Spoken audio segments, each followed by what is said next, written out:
Let's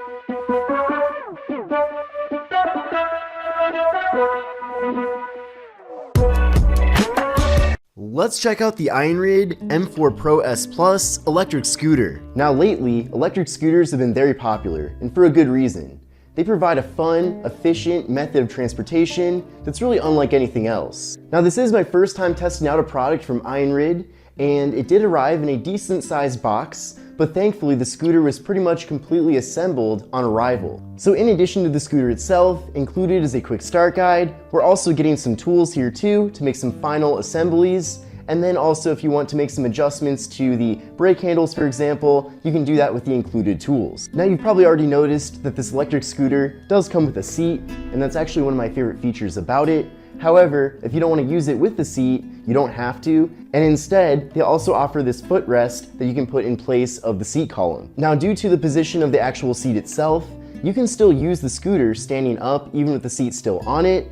So personally, I haven't found much of a use for this footrest, just because if I do feel like using the scooter when standing, I can do so even with the seat still here. But from my experience, I do prefer to use the seat for the majority of time when riding the scooter. I find it a lot more comfortable to sit down versus standing up. And also included is the charger. Now you'll definitely want to use the charger that comes with the scooter. Certainly don't use any other chargers. Keep in mind too that from the battery being completely empty, it'll take around 5 to 6 hours to recharge the scooter. Now the iENYRID M4 Pro S Plus is equipped with a powerful 800-watt brushless motor that provides a top speed of up to 28 miles per hour. So at its top speed, this is certainly a very fast electric scooter, but I do appreciate that we have a large range of speeds that the scooter is capable of being operated at. Now what's awesome as well is that the scooter does feature 3 different performance modes. So if you want kind of a slower, more calm experience, you can do level 1, ranging up to level 3, where you can get the most amount of torque and also the fastest acceleration. Now this scooter does feature a high capacity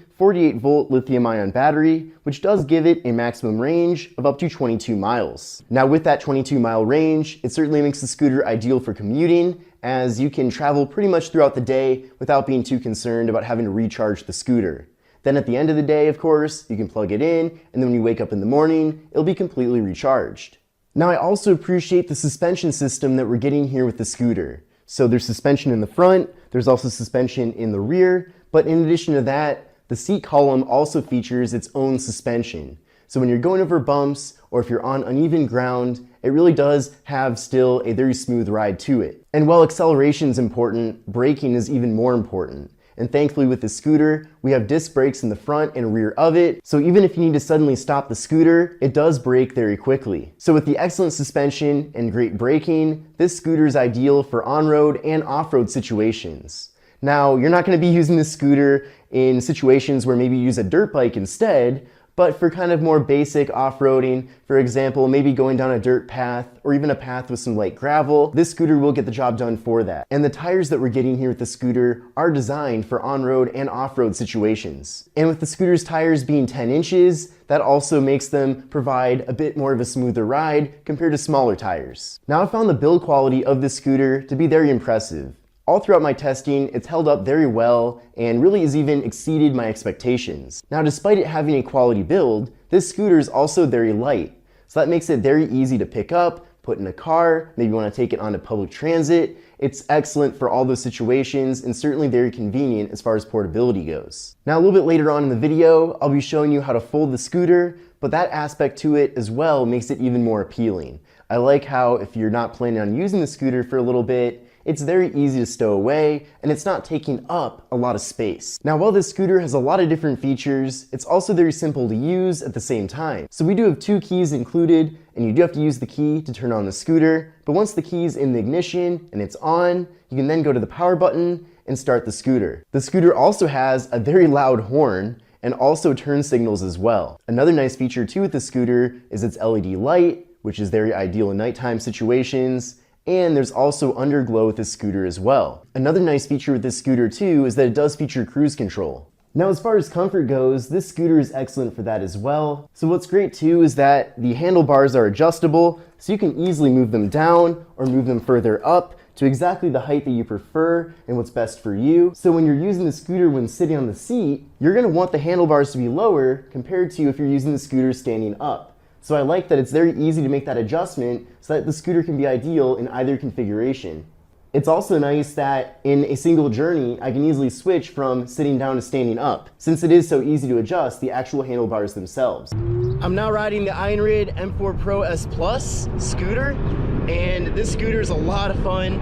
I'm really impressed too with how fast it goes, and also it has a lot of torque. So hopefully you enjoy all the clips I'm taking here with the scooter, but I'm having a great time riding it. I do really like that you can ride the scooter both standing up and seated, but there are certainly certain moments where one makes sense over the other. And certainly for long journeys, it is nice to just sit back and relax. Also with the suspension, it really makes for a very smooth ride here on the scooter. So even though I'm going over quite a few bumps right now, it really doesn't feel like I am. So not only am I getting suspension from the actual suspension here on the scooter, but also the seat has a little bit of a spring to it as well. So that really helps absorb a lot of bumps and different things as I'm riding along here on the scooter. So it really makes for a nice, relaxing, smooth ride. But it's seriously a beautiful day today, an excellent day to go for a ride. So I'm really glad that I'm able to do it here on the scooter. Now what's awesome too is that the scooter gets fast enough that I can actually go the full speed limit here on this street.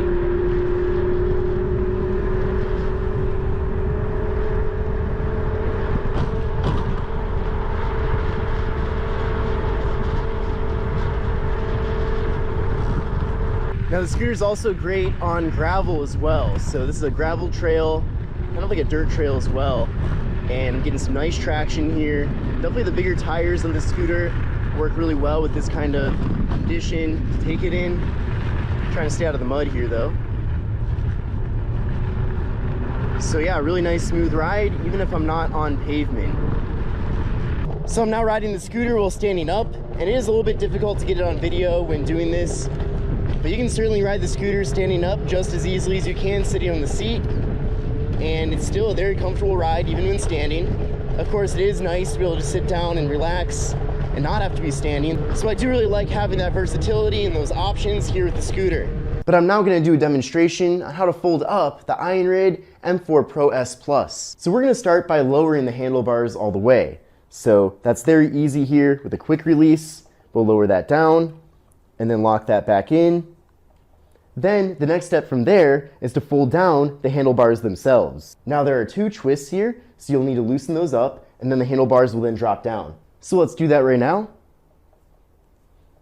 So once this is loosened up, you'll then pull it out and then lower the handlebar. So there's the first one. Now we'll do the second one. And there we go, the handlebars are now collapsed. So the next step is to take care of the seat. Now the seat does come off with a quick release, so we'll do that first. There we go, the seat's now off. And then from there, there's a little bit of the seat column left, so this now needs to be lowered down. There's also a quick release here as well, so we're gonna loosen that up. There we go, that's now lowered. And then for the final step here, we need to fold down this main column. So pull out the pin on the side here, then from there, put your foot down. And there we go, the scooter is now collapsed. Now I will say, this part of it is a little bit rough. It almost feels like you're breaking the scooter, but don't worry, you are not. But then from there, you can fold it down and it'll lock into place. At this point, you can put the kickstand up, and you'll see here that the scooter is now a fraction of its original size. Now then from here, I'm gonna show you how to put the scooter back to how it was before. And there is one trick that I really wanna show you. So the first thing we'll actually do is put the handlebars back. No reason not to do that first. So we'll tighten those in, and you'll definitely wanna make sure they're very tight for your safety. Okay, first one's on. We'll get the second one on right now. There we go. Then you're gonna pull in the pin on the side once again. Then from here, you're gonna put your foot on the lever. That loosens things. However, and this confused me at first, it seems very tough to lock this in place. Now I have a good trick for this, and it took me a little bit to figure this out. But the first step you're gonna do is put the seat back on. So take the seat column, lock that in, take the quick release, lock that down, take the seat, put it on here, lock the seat in, and then at this stage, what you're gonna have to do is sit on the actual seat itself to get the whole scooter locked back into its normal form factor. So if you just try to do it like this, it won't work, just letting you know. But if you sit on the seat, there we go. You push like that, and the scooter then locks in. Then from here, we can do the quick release for the handlebar, raise that up, and just like that, the scooter is now reconstructed back into a drivable form. But this is the iENYRID M4 Pro S Plus folding electric scooter.